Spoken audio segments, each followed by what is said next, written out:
आकाशवाणी भोपाल से प्रस्तुत हैं प्रादेशिक समाचार।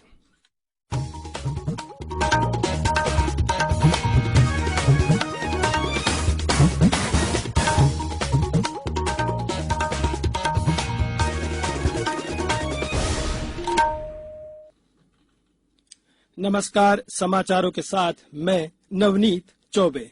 सबसे पहले इस बुलेटिन के मुख्य समाचार।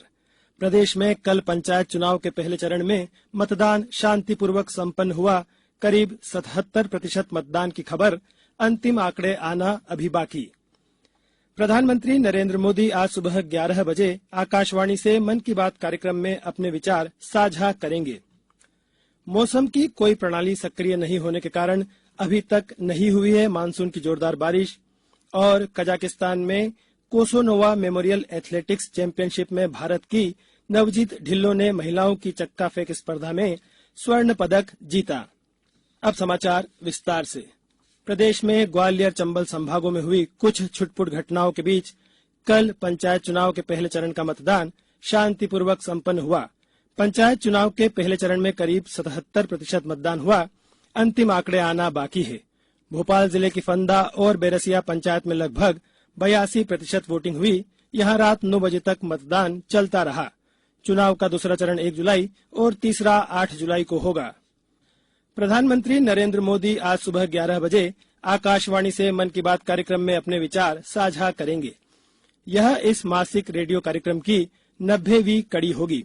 कार्यक्रम आकाशवाणी और दूरदर्शन के समूचे नेटवर्क पर प्रसारित होगा। यह आकाशवाणी समाचार की वेबसाइट और न्यूज ऑन एयर ऐप पर भी उपलब्ध रहेगा।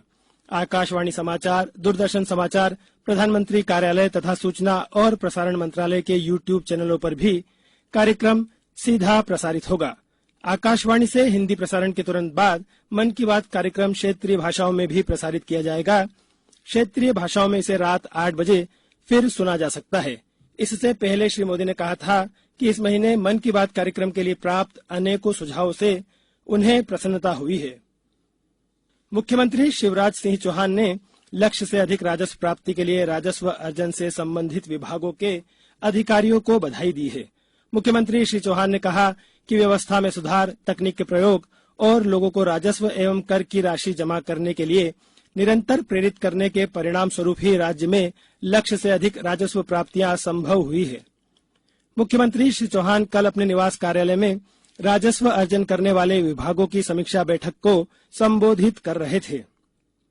मुख्यमंत्री श्री चौहान ने खनिज राजस्व की पुरानी बकाया राशि की वसूली के लिए समाधान योजना पुनः लागू करने के प्रस्ताव पर सहमति दी। मुख्यमंत्री श्री चौहान ने कहा कि सिंचाई के लिए जल दर लेने की प्रक्रिया को प्रभावी तरीके से क्रियान्वित किया जाए। उन्होंने कहा कि प्रदेश में टैक्स के आधार को विस्तृत करने के लिए निरंतर प्रयासरत रहना है। साथ ही व्यवस्था में विद्यमान कमियों की पहचान कर उनमें सुधार के प्रयास जारी रहें। प्रदेश में विकास गतिविधियों का संचालन और जन कल्याणकारी योजनाओं का क्रियान्वयन बहुत सीमा तक विभिन्न करों और राजस्व से प्राप्त राशि पर निर्भर है। मुख्यमंत्री श्री चौहान ने कहा कि करों की वसूली में लगे अधिकारी कर्मचारी ईमानदारी और संवेदनशीलता से कार्य करें। यह सुनिश्चित किया जाए कि कर वसूली के नाम पर किसी को परेशान नहीं किया जाए। बैठक में वेट, जीएसटी, आबकारी, खनिज, परिवहन, ऊर्जा, वन, राजस्व, लोक परिसंपत्ति प्रबंधन और सिंचाई से हुई प्राप्तियों का विवरण प्रस्तुत किया गया। जानकारी दी गई कि अप्रैल और मई माह के निर्धारित लक्ष्य के विरुद्ध 7% अधिक प्राप्तियां हुई है।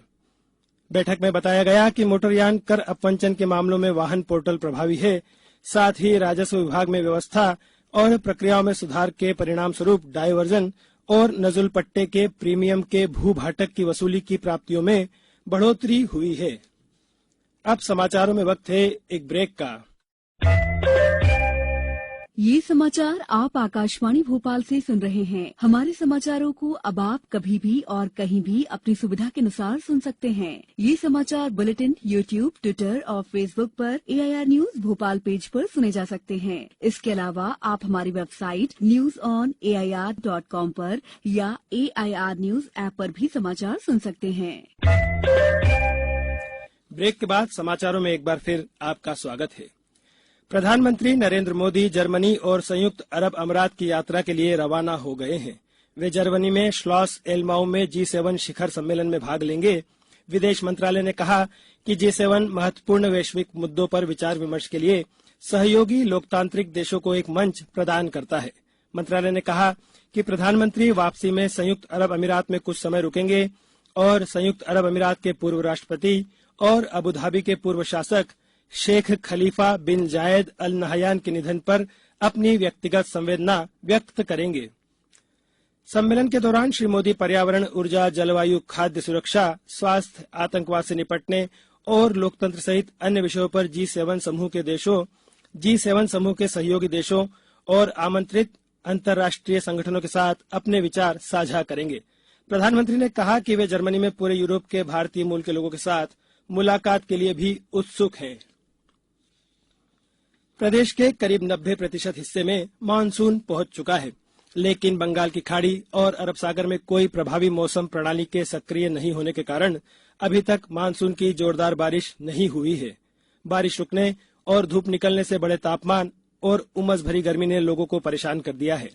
मौसम विभाग ने बताया है कि बंगाल की खाड़ी और अरब सागर में कुछ मौसम की प्रणालियां बन रही हैं, जिनकी वजह से अगले 2 दिनों में मानसून के फिर से सक्रिय होने और जोरदार बारिश होने के आसार दिखाई दे रहे हैं।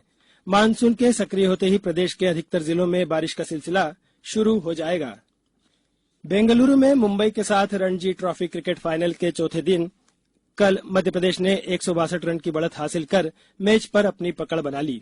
वहीं मुंबई ने दूसरी पारी में खेल खत्म होने तक 2 विकेट खोकर 113 रन बना लिए हैं। इस तरह मुंबई की टीम अभी भी मध्य प्रदेश से 49 रन पीछे है। इससे पहले मध्य प्रदेश की पहली पारी 536 रनों पर समाप्त हो गई। मध्य प्रदेश की ओर से रजत पाटीदार ने शतक जमाया। मुंबई ने अपनी पहली पारी में 374 रन बनाए थे। दूसरी ओर मुख्यमंत्री शिवराज सिंह चौहान ने बेंगलुरु में खेले जा रहे रणजी ट्रॉफी क्रिकेट के फाइनल में मध्य प्रदेश टीम के प्रदर्शन के लिए अग्रिम बधाई और शुभकामनाएं दी हैं। मुख्यमंत्री श्री चौहान ने कहा कि मध्य प्रदेश की टीम पहली बार विजय की कगार पर है। कजाकिस्तान के अलमाटी में कोसोनोवा मेमोरियल एथलेटिक्स चैंपियनशिप में भारत की नवजीत ढिल्लों ने कल महिलाओं की चक्का फेंक स्पर्धा में स्वर्ण पदक जीता। नवजीत ने 56.24 मीटर की दूरी तक चक्का फेंक कर पहला स्थान हासिल किया। कजाकिस्तान की करीना वसीलिवा ने 44.61 मीटर की दूरी के साथ रजत और उज्बेकिस्तान की यूलियाना शुचिकिना ने 40.48 मीटर की दूरी तक चक्का फेंक कर कांस्य पदक जीता। महिलाओं की 100 मीटर दौड़ में भारत की दूती चंद ने 11.49 सेकंड के समय के साथ रजत पदक प्राप्त किया। दूती इस सत्र का बेहतरीन प्रदर्शन करते हुए 11.38 सेकंड के साथ हीट मुकाबले में शीर्ष पर रही थी। वे पहले ही राष्ट्रमंडल खेलों के लिए रिले टीम में चुनी जा चुकी हैं। कजाकिस्तान की ओल्गा सेफ्रोनोवा ने 11.40 सेकंड में यह दौड़ पूरी कर स्वर्ण पदक जीता। भारत की एमवी जिलना ने 11.61 सेकंड के साथ तीसरे स्थान पर रही। भारत ने कल 7 स्वर्ण समेत 14 पदक जीते। प्रतियोगिता में आज शीर्ष भारतीय एथलीट और टोक्यो ओलंपियन धनलक्ष्मी शेखर मुकाबले में उतरेंगी। महिला क्रिकेट में भारत ने दूसरे T20 अंतर्राष्ट्रीय क्रिकेट मैच में श्रीलंका को 5 विकेट से हरा दिया। दाम्बुला में श्रीलंका के 126 रन के लक्ष्य के जवाब में भारत ने 19 ओवर और 1 गेंद में 5 विकेट पर 127 रन बनाकर मैच जीत लिया। अंत में मुख्य समाचार एक बार फिर। प्रदेश में कल पंचायत चुनाव के पहले चरण में मतदान शांतिपूर्वक संपन्न हुआ। करीब 77% मतदान की खबर। प्रधानमंत्री नरेंद्र मोदी आज सुबह 11 बजे आकाशवाणी से मन की बात कार्यक्रम में अपने विचार साझा करेंगे। मौसम की कोई प्रणाली सक्रिय नहीं होने के कारण अभी तक नहीं हुई है मानसून की जोरदार बारिश। और कजाकिस्तान में कोसोनोवा मेमोरियल एथलेटिक्स चैंपियनशिप में भारत की नवजीत ढिल्लों ने महिलाओं की चक्का फेंक स्पर्धा में स्वर्ण पदक जीता। इस बुलेटिन में इतना ही। नमस्कार।